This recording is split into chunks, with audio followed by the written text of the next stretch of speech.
పరిశుద్ధ గ్రంథాలను కొన్ని మాటలు ధ్యానం చేసిన ముందు మరొకసారి మీ అందరి వందనాలు.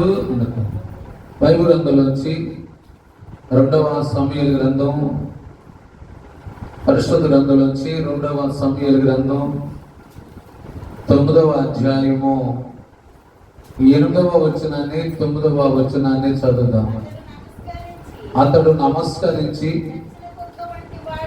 చచ్చిన కుక్క వంటి వాడనైనా నా ఎడల నీవు దయ చూపుటకు నీ దాసునకు నేను ఎంతటి వాడను.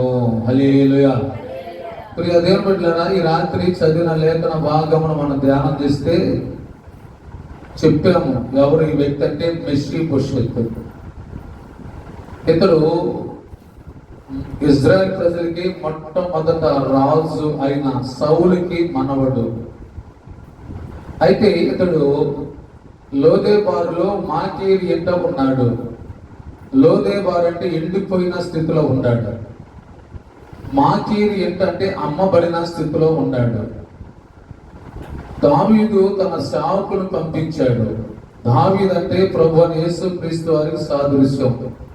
సేవకులు అంటే దేవుడు ఏర్పాటు చేస్తున్నటువంటి సేవకులు. వారు వచ్చి ఎండిపోయిన స్థితిలో ఉన్న మెఫీబోషెత్తుకి, అమ్మబడిపోయిన స్థితిలో ఉన్న మెఫీబోషెత్తుకి దేవుడి సువార్తను ప్రకటించినప్పుడు మెఫీబోషెత్తు ఏం పట్టుకున్నాడంట? వాక్యాన్ని పట్టుకున్నాడు. దేవుని స్తోత్రం. వాక్యాన్ని పట్టుకున్నప్పుడు అంటే ఏ వ్యక్తి అయితే వాక్యాన్ని పట్టుకుంటాడో ఆ వ్యక్తులకి ప్రభావం వస్తుంది. 12 సంవత్సరాల నుంచి రక్తస్రావంతో బాధపడుతున్న ఆ స్త్రీ యేసు ప్రభు యొక్క వస్త్రం ముట్టుకుంది. ఏం ముట్టుకుంది? వాక్యం విన్నాడు. అమ్మ ఏం విన్నాడు? ఇప్పుడు మనం కూడా మన బ్రతుకు మారాలన్నా, మన జీవితం మారాలన్నా, మన పరిస్థితులు మారాలన్నా ఏం వినాలి? వాక్యం వినాలి. నువ్వు మందిరకు వస్తే మంచిది. ఎంతవరకు వాక్యం వింటున్నావు? ఈరోజు చాలా మంది అంటే వాక్యం వింటున్నా. ఎప్పుడైనా సరే వాక్యం వింటేనే మన స్థితి మారింది. వాక్యము వినాలి. ఏం వినాలి? ఏదన్నా నువ్వు పెడసలు పెట్టుకో, వాక్యం మాత్రం పెడసలు పెట్టకూడదు. ఇప్పుడు అతను వాక్యం వినేపటికి ఆ వాక్యము లోదేబారులోంచి బయట తీసుకొచ్చింది. దేవుని స్తోత్రం. ఆ వాక్యము మాకీరు ఇంట్లోంచి బయట తీసుకొచ్చింది. నేను బయట తీసుకొచ్చింది ఎవరో తెలుసా? వాక్యమే. నువ్వు అనారోగ్యంతో ఉంటావు, నేను బయట తీసుకొచ్చింది ఎవరు తెలుసా? వాక్యమే. నువ్వు సమస్యల్లో ఉండవు, నేను బయట తీసుకొచ్చింది ఎవరు తెలుసా? వాక్యమే. మనం ఏం చేస్తా అంటే వాక్యం వినం. వాక్యం ఎంత శ్రద్ధగా వింటారో వారు ధన్యులు. వాక్యం ఎంత శ్రద్ధగా వింటారో వారు అప్పుడే బాగుపడతారు. దేవుని స్తోత్రం. ఇప్పుడు అతడు మెఫీబోషెతు లోదెబారులో నుంచి, మాకీరులోంచి వాక్యము అతను బయట తీసుకొస్తే వాక్యాన్ని పట్టుకున్నాడు. వాక్యము ఆయన బయట తీసుకొచ్చి ఎక్కడ తీసుకొచ్చింది? రాజుగారి బల్ల దగ్గరికి. ఎక్కడికండి? అసలు ఒకసారి ఆలోచించండి. ఒకప్పుడు ఎక్కడున్నాడు ఆయన? లోదెబారులో ఉంటాడు, మాకీరింట్లో ఉంటాడు. ఇప్పుడు ఎక్కడున్నాడు? రాజు బల్ల దగ్గర ఉంటాడు. అమ్మ మనం ఎక్కడున్నాం? చిన్నప్పుడు నుంచి చెప్తున్నాం వాక్యం. ఎప్పటి నుంచి అమ్మ చెప్పాలి? చిన్నప్పుడు నుంచి చెప్తున్నాం. ఎక్కడున్నాం ఇప్పుడు? ఎక్కడ వాక్యం ఉన్నాం అక్కడే ఉంటున్నాం. ఎక్కడున్నామో చెప్పాలి. మరి ఏం చేస్తున్నాం మనం? వాక్యం విన్నప్పుడు నీ స్థితి మారిందా? వాక్యం వింటున్నాం. ఇప్పుడు పిల్లడు స్కూల్కి వెళ్తున్నాడు, చదువుతున్నాడు, అన్ని మార్కులు 0 వస్తున్నాయి. వాడు చదువుతున్నాడు, సమయం ఉంది. ఆలోచించాలి. ఏదో నేను మందిరానికి వెళ్తున్నాను, వెళ్ళావు మంచిదే, వచ్చావు మంచిదే. ఏంటి లాభం నీకు? ఏం విన్నావు? వాక్యం విన్నావు. వాక్యం వింటే నువ్వు మారాలిగా. వాక్యం వింటే మార్పు చెందాలిగా. వాక్యం వింటే నీలో అభివృద్ధి జరగాలిగా. లేదా అంటే దీన్ని బట్టేనంటే వాక్యం వింటున్నాం, మందిరానికి వస్తున్నాం, వాక్యం వింటున్నాం, కానీ వాక్యాన్ని మనం అంగీకరించద్దు. లేదా అందుకే మన స్థితి మారుతలా. మన పక్కన మన గురించి సాక్ష్యం వెళ్తే ఆమెలో ఏం మార్పు? ఏం మార్పు రాల. మన పక్కన మన గురించి సాక్ష్యం ఇస్తారండి. ఆమె ప్రార్థనకు వస్తుంది, లేదా ఆయన ప్రార్థనకు వస్తాడు, ఏం మార్పు ఎందులా అంటే అర్థం ఆమె వస్తుంది కానీ వాక్యాన్ని పట్టుకోవట్లా. వాక్యాన్ని అంగీకరించాలి. దేవుని స్తోత్రం. యోహాను సువార్త 1వ అధ్యాయం 11వ వచనం. యోహాను సువార్త 11వ అధ్యాయము 11వ వచనం చూడండి. ఆయన తన స్వకీయులకు వచ్చెను, ఆయన స్వకీయులు అంగీకరించలేదు.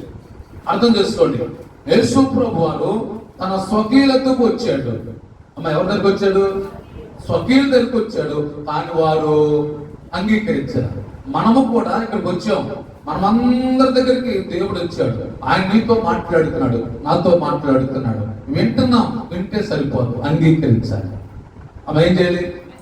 ఏం అంగీకరించాలి? వాక్యాన్ని అంగీకరించాలి. వాక్యాన్ని అంగీకరిస్తే ఆ వాక్యమైన దేవుడు నీ లోపలికి వస్తాడు.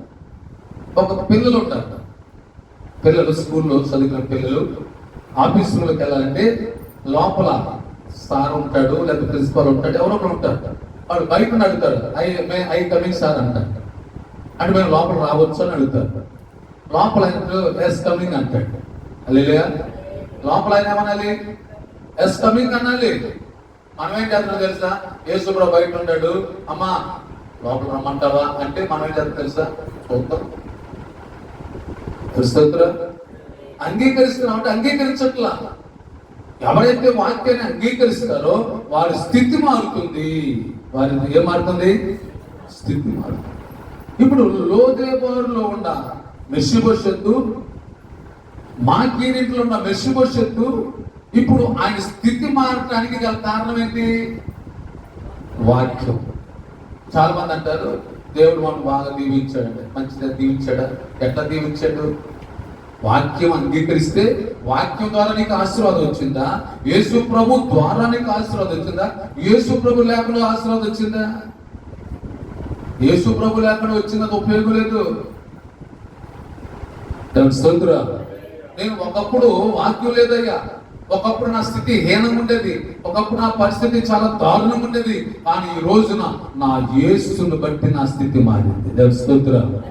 ఎవరు బట్టి? యేసు ప్రభు బట్టి. మరి నీ స్థితి ఎవరు బట్టి మారింది? ఆలోచించి అర్థం చేసుకోవాలి.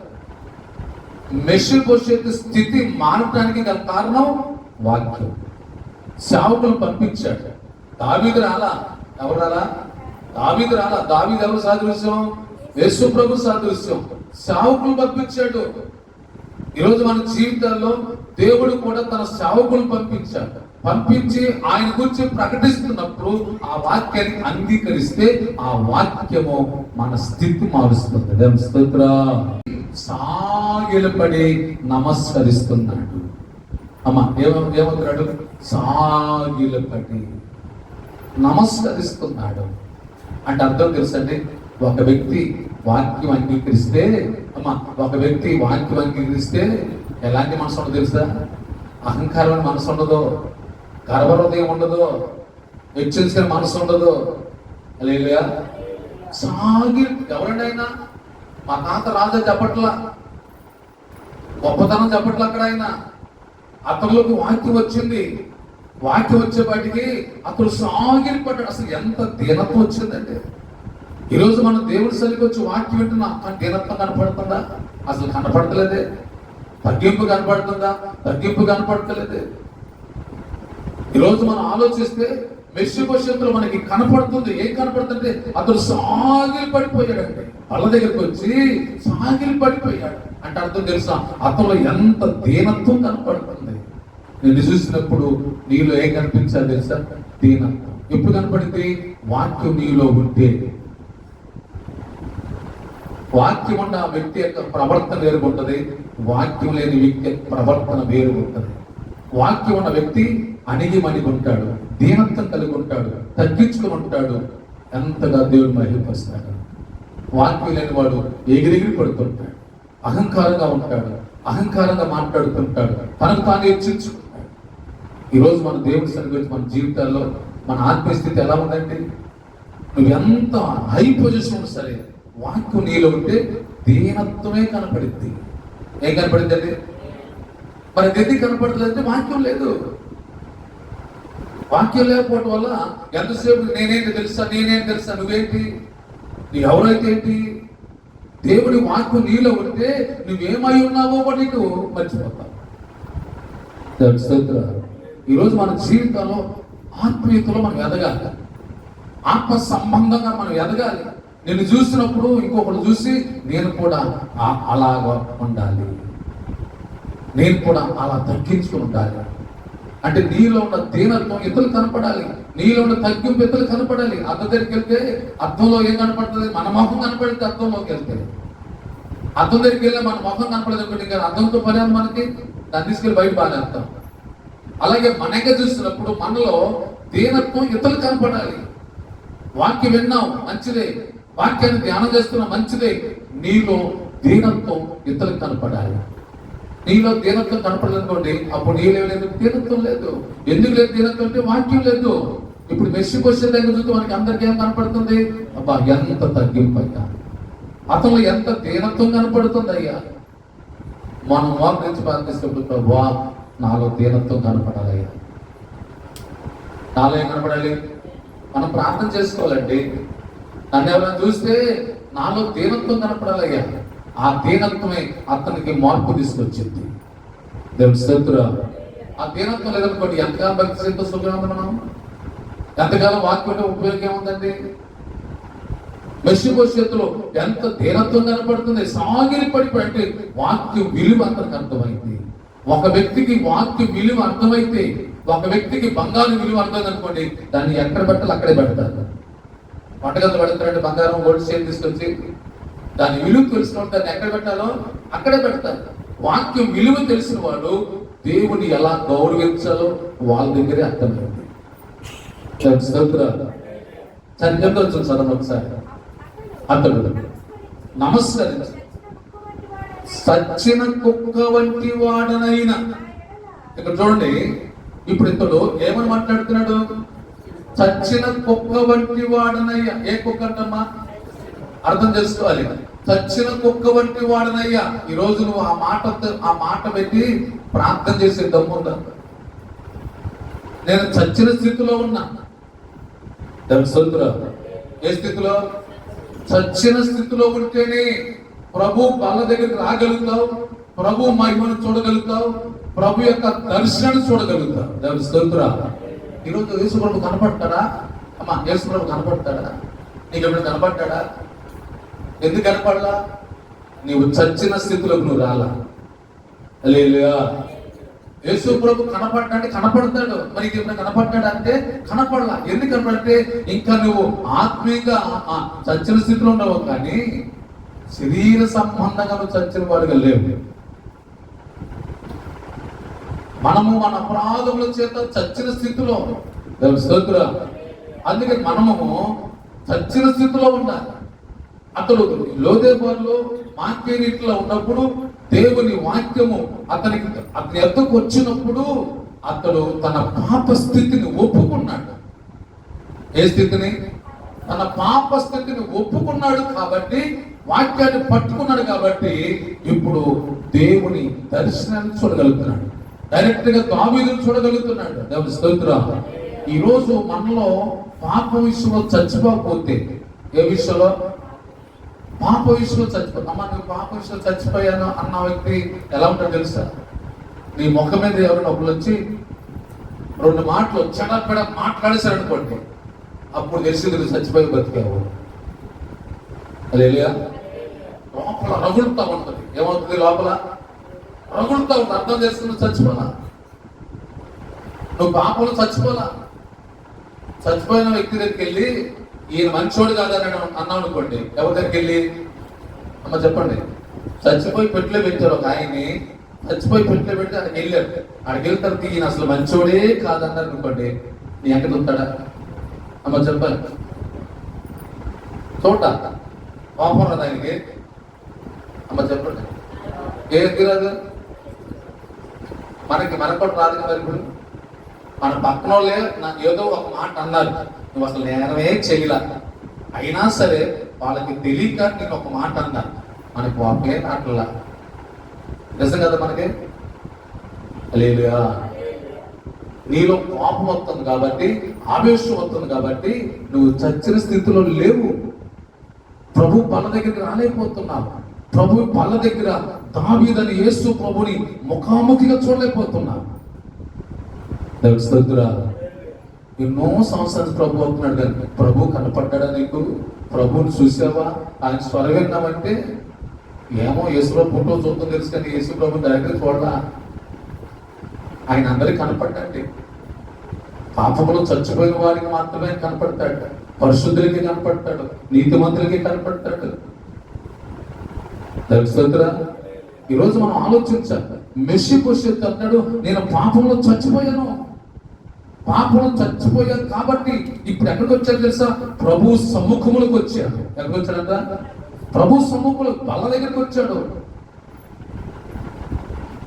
పాపంలో చచ్చిపోతే అక్కడే ఉండేవాడు, లోదేబాలోనే ఉండేవాడు, మాకీరింట్లోనే ఉండేవాడు. బల్ల దగ్గరికి వచ్చేవాడు. సాగిలిప్పుడు అంటాడయ్యా, చచ్చిన కుక్క వంటి వాడనైనా నా ఎడల. అమ్మా ఏం చూపినాడంట? ఈ రోజున ప్రభు నీకు దయ చూపుతున్నాడా? ప్రభు నీ పట్ల దయ చూపుతున్నాడా?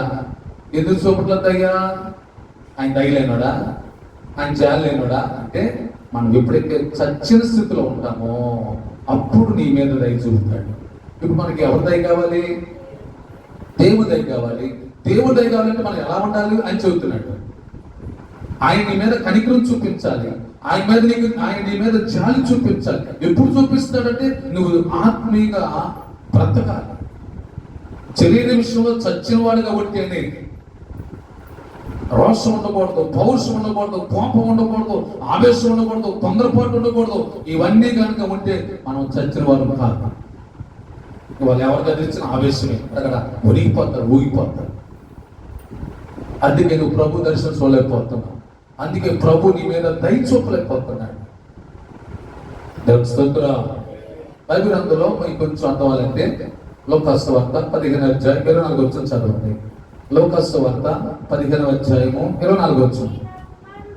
ఈయన కుమారుడు చనిపోయి మరలా బ్రతికిన. హల్లెలూయా.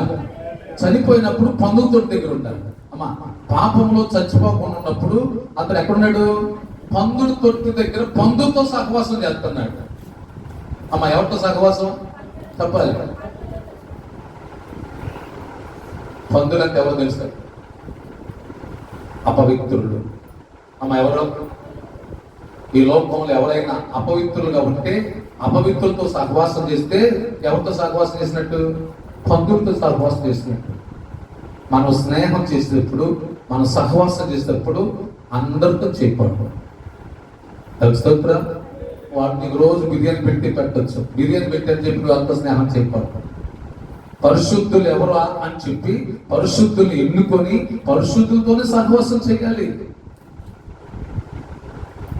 పందులతో సహవాసం అంటే పరిశుద్ధత లేని వారు. స్తోత్రం. ఇప్పుడు చెల్లు కుమారుడు ఎవరితో సహవాసం చేశాడు? మరి మన సహవాసం ఎవరితో ఒకసారి ఆలోచించండి. నువ్వు ప్రతిరోజు ప్రతి విషయంలో కూడా ఎవరొకరితోనూ స్నేహవాసం చేస్తే మన స్థితి అలాగైపోద్ది. పరిశుద్ధత కోసం ప్రయాసపడాలి, పరిశుద్ధులతో సహవాసం చేయడం కోసం ప్రయాసపడాలి. అతను పాపంలో ఉన్నాడు కాబట్టి తన స్థితి పందులతో సహవాసం చేస్తున్నాడు. పాపంలో ఉన్నవాడు పాపాన్ని కోరుకుంటాడు, పరిశుద్ధులు కోరుకుంటాడు. అతడు పందులతో సహవాసం చేశాడు. అయితే ఆకలితో చచ్చిపోతున్నాడు. పాపంలో ఉన్నవాడు ఎప్పుడు సమస్యతో ఉంటాడు. పాపంలో ఉన్నవాడు ఎప్పుడు కూడా నలిగిపోతూ ఉంటాడు. లోదే బారులో మాకి ఇంట్లో ఉన్నప్పుడు ఆయన స్థితి ఎలాంటి ఒకసారి ఆలోచించాలి. ఈ చంద్ర కుమారుడు కూడా పందులతో సహవాసం చేసినప్పుడు పరిస్థితి ఎలాంటి ఒకసారి ఆలోచించాలి. అయితే అతనికి బుద్ధి వచ్చి, నా తండ్రి ఇంట అనేక మందికి కూలి వాళ్ళకి ఆహారం సమృద్ధిగా దొరుకుతుంది. ఎక్కడైతే నేను ఆకలితో చచ్చిపోతున్నా అని లేచి అతడు, తండ్రి, నేను పరలోకమునకు నీకు విరోధముగా పాపము చేసి. తల్లి, ఇంకా పాపం చేస్తూనే ఉంటే నువ్వు ప్రభు దర్శనం చూడలేవు. పాపం చేస్తూనే ఉంటే అదిగో ప్రభు యొక్క స్వరం వినలేవు. పాపం చేస్తూ ఉంటే ఆయన ముఖ దర్శనం చూడలేవు. ఇంకా పాపం చేస్తుంటే ఆయన సముఖంలోకి రాలేవండి. ఈరోజు మన జీవితంలో ఆశీర్వాదం ఎక్కడుందో తెలుసుకోవాలి. ఆశీర్వాదానికి కారణం ఏంటో తెలుసుకోవాలి. అంతేగాని బుద్ధి చేయబడ్డట్టుగా మనం భక్తి చేయకూడదు. అతడు అక్కడి నుంచి లేచాడు, ఆ స్థితిని వదులుకున్నాడు. ఈ స్థితి నాకు వద్దనుకున్నాడు. లోదేబారులో మెస్సిబోషెతు కూడా ఈ స్థితి నాకొద్దు అనుకున్నాడు. మనం అనుకోవాలి. యేసు ప్రభు అన్నాడు, 38 సంవత్సరాల నుంచి పక్షవాయువుతో బాధపడుతున్నవాడు ఇంకా చూసి, అయ్యా అసలు నీకు బాగుపడాలని ఉందా అని అడిగాడు. అమ్మ ఏమడిగాడు? ఈ రోజు నువ్వు వస్తున్నావు, మందిరానికి వస్తున్నావు, అసలు బాగుపడాలని ఉందా? బాగుపడాలి లేకపోతే 8 సంవత్సరాలతో సుఖం ఉంది. ఒక ఆమె అంటే 12 సంవత్సరాలు రక్తస్రావం వ్యాధితో నానా తెప్పలు పడుతుందంట. అయితే అన్ని చోట్ల తిరిగింది, అంతా బాగుండిపోతాయి, ఏం లేదు. కానీ ఆమంటుంది, ఇప్పుడు నేను యేసు ప్రభు దగ్గరికి వెళ్ళి ఆయన వస్త్రము ముట్టినా బాగుపడుదు అనుకుని బయలుదేరింది. హల్లెలూయా. ఏమనుకుని బయలుదేరింది? బాగుపడతా అనుకుని బయలుదేరింది. మందిరానికి వచ్చినప్పుడు, దేవుని సరికి వచ్చినప్పుడు నేను బాగుపడాలని వస్తే బాగుంది అక్కడ దేవుడు. అసలు బాగుపడాలని మనం లేదనుకోండి, దేవుడు ఏం చేస్తాడు? కాబట్టి ఎద్దరు బిడ్డలారా, ఆ చిన్న కుమారుడు ఆ స్థితి నాకు వద్దు అనుకున్నాడు. ఎప్పుడైనా సరే అది కూడా మామూలుగా ఇంకొంచెం మీకు అర్థం అవ్వాలంటే, నువ్వు దగ్గేవు అమ్మ దగ్గేవు, లోపల నుంచి ఏమొచ్చింది? తేవడొచ్చింది. ఒక తర్వాత మీకు దాచుకుంటావు కాసేపు కదా అంటే మీకు అర్థం అవడం మాకు చెప్తున్నా. కాసేపు బొగ్గు పక్కన పెట్టుకుంటావా? అమ్మ చెప్పాలి. కాండ్రకించి దూరం గుర్తా పొదవా? ఎందుకంటే 2005 సంవత్సరం 2004 సంవత్సరంలో డిసెంబర్లో అనుకుంటా సుమారు ఆ పరిస్థితుల్లో అప్పుడు అనిపించింది, ప్రభువా ఇక నాకు ఈ స్థితి వద్దు అనుకొని ఒకే ఒక నిర్ణయం తీసుకున్నాను. సుమారు ఇప్పటికి 19 సంవత్సరాలు తీసుకునే నిర్ణయం మీద ఉంటుంది ఏదైనా సరే. నువ్వు తీసుకునే నిర్ణయము కుదిరితే వెళ్దాం, అవకాశం ఉంటే వెళ్దాం, ఖాళీ ఉంటే వెళ్దాం. అమ్మ ఖాళీ ఉంటే వస్తే ఉపయోగం ఉండదు. టైం పాస్ వస్తే మాత్రం అసలు ఉపయోగం ఉండదు. 2004 సంవత్సరం డిసెంబర్ సుమారు నాకు గుర్తు 17 తారీఖున ఒక నిర్ణయం తీసుకున్నా. ఆ నిర్ణయం ఒక గట్టి నిర్ణయం. ఆ నిర్ణయం ఇప్పటికి సుమారు 19 సంవత్సరాలు ఈ రోజు వరకు కూడా ఆ నిర్ణయంలో మార్పు రాలేదు. దేవుని బట్టి దేవుని స్తోత్రం. నీ నిర్ణయం ఎలా ఉంది? మనం చెప్పాం కదా ఆదివారం, ఈ 19 సంవత్సరాల్లో ఏ ఒక్క ఆదివారం కూడా దేవుని సరికి దూరం కాకుండా ఉండడానికి నా నిర్ణయాన్ని దేవుడు స్థిరపరిచాడు. కొంతమంది ఉంటారు, వస్తే వస్తారు, లేకపోతే అవకాశం ఉండదు. అసలు ఎందుకు వస్తున్నారు, ఏం వస్తున్నారు, నిర్ణయం లేదు. ఒక ఆయన అన్నాడంట, నాకు అసలు ఏం ఇష్టం లేదని మా నాన్న చేశాడు అన్నాడంట. ఏంటి? పెళ్ళి. నాకైతే ఇష్టం లేదంట. అంటే నాన్న చేశాడు. ఇష్టం లేదంటే భక్తి చేయకూడదు. ఒక రోషం కలిగి భక్తి చేయాలి. యేసు ప్రభు రోషం కలిగిన వాడు, రోషం పాసన కూడా కాదండి. ఒక మాట అంటే ప్రాణం పోలీసులు ఆ బిర్రి మీదే ప్రాణం మీద ఉండాలి. భక్తి అంటే అది. గట్టి చెప్పగలరా? చిన్న కుమారుడు అంటూ ఇక నాకు వద్దు అనుకున్నాడు. అంతే. ఏమనుకున్నాడు? ఆ స్థితి నాకు వద్దు. లేచాడు, దూరం తండ్రి వైపు చూస్తున్నాడు. తండ్రి, పరలోకానికి నీకు విరోధంగా పాపం చేసి ఆ స్థితిని నేను అనుభవించాను. ఆ బంధువులతో సహవాసం చేశాను, పరిశుద్ధులతో సహవాసం చేసిన పోయి బంధువులతో సహవాసం చేశాను. ఇంకెంతకాలం బంధువులతో సహవాసం చేస్తావు? చేసింది చాలు, ఆపేయి. దేవుని స్తోత్రాలు. చేసిన సహవాసం చాలు. పంచ పరమానంద భోజనం పెడతానన్న దేవునికి వ్యతిరేకమైన కార్యక్రమాలు నేను వెళ్ళండి, ఇప్పటివరకు వెళ్తాను. అది ఏ భోజనమైనా సరే, అది ఎలాంటి ఫంక్షన్ అయినా సరే, మనం ఒక నిర్ణయం కలిగి ఉండాలి, ఒక తీర్మానం తీసుకుని ఉండాలి. ఒక పూట భోజనం కోసం ఏసావు భ్రష్టుడైపోయాడు. ఏది వాళ్ళు భోజనం పెట్టారని, పెద్ద పెద్ద కళ్యాణ భవనం పెట్టారని, ఏసీ కళ్యాణ భవనం పెట్టారని, ఆ ఒక్క పూట భోజనం కోసం ఈరోజు అనేక మంది సహవాసం ఆదుకోలేకపోతున్నారు. ఈరోజు మన జీవితాలు ఆలోచించాలి. ఆ నిర్ణయమే తండ్రి చూశాడు. హల్లెలూయా. మెఫీబోషెత్ యొక్క నిర్ణయమే దావీదు చూశాడు. ఈ రోజు నీ నిర్ణయం ఎలా ఉంది? ఆ నిర్ణయం ఎలా ఉందో తెలుసా? ఆలోచించి అర్థం చేసుకోవాలి. కుమారుడు వెళ్తా ఉంటే తండ్రి చూసి పరిగెత్తుకొచ్చాడు. కుమారుడు అంటే తండ్రి పరిగెత్తుకొచ్చాడు. అంటే అతను మెడ మీద పడి, ఎవరు మెడ మీద పడి? కుమారుడు మెడ మీద పడి అతని ముద్దు పెట్టి సాక్ష్యం ఇస్తున్నాడు. ఈ నా కుమారుడు చనిపోయి మెఫీబోషెత్ అంటాడు, చచ్చిపోయిన కుక్కనయ్య అన్నాడు. చచ్చిపోయిన కుక్కనయ్య అంటే ఇక్కడ కుమారుడు గురించి తండ్రి సాక్ష్యం ఇస్తున్నాడు. ఇతడు పాపంలో చచ్చిపోయాడు. ఏదో చచ్చిపోయాడు? ఈయనకి కోపమే లేదు, అసూయ లేదు, ద్వేషం లేదు, పగ లేదు, ఈర్ష్య లేదు, స్వార్థం లేదు, ఏం లేదు.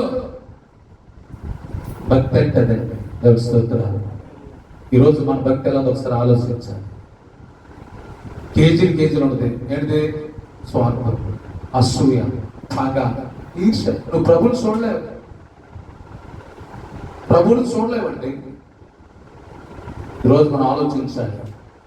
ఎప్పుడైతే ఈ నా కుమారుడు చనిపోయి బ్రతికాడు అని ప్రభు చెబుతాడు. బ్రతకడం అంటే ప్రభు కోసం బ్రతకాలి. హల్లెలూయా. ప్రభు కోసం బ్రతికితే ఆయన ఏమిస్తాడో రేపు చెప్పుకుందాం. దేవుడి మాట దీవించిన గాక. ఆమేన్. ప్రార్థన చేసుకుందాం. తల వంచండి. తండ్రి దేవుని ప్రేమ, కుమారుడైన యేసుక్రీస్తు వారి కృప, పరిశుద్ధాత్మ అన్యోన్య సహవాసము సమాధానము చెవించిన మనందరికీ, సర్వలోక పరిశుద్ధులందరికీ ఆయన రాకడపడే అంతము దేవుని కృప మనకి, మన కుటుంబాలకి, సర్వలోక పరిశుద్ధులందరికీ స్తోత్రం నడిపించును గాక. ఆమేన్. యేసు రక్తమే జయం, శిలువ రక్తమే జయం, యేసు నామమునకే సంపూర్ణ విజయం కలుగును గాక. ఆమేన్. హల్లెలూయా. మీ అందరూ పొందనాలు. మా ఆరాధన కార్యక్రమాలు ప్రతి బుధవారం రాత్రి 7:30 జరుగును. ప్రతి శుక్రవారం రాత్రి 7:30 జరుగును. ప్రతి శనివారం రాత్రి 7:30 జరుగును. ప్రతి నెల 2వ శనివారం సంస్కార ఆరాధన జరుగును. ప్రతి ఆదివారం ఉదయం 6 గంటలకు పునరుద్ధ ఆరాధన జరుగును. మా యొక్క అడ్రస్ ఒలివస్వరం ప్రేయర్ మినిస్ట్రీ, నీతి సూర్యుడు సహవాసం, పాస్టర్ సిహెచ్ ప్రేమ్చంద్ గారు, ఎన్మల్ కూతురు. మా యొక్క ఫోన్ నెంబర్ 8522960135. మరి యొక్క number 7981699758. Thanks for watching this video.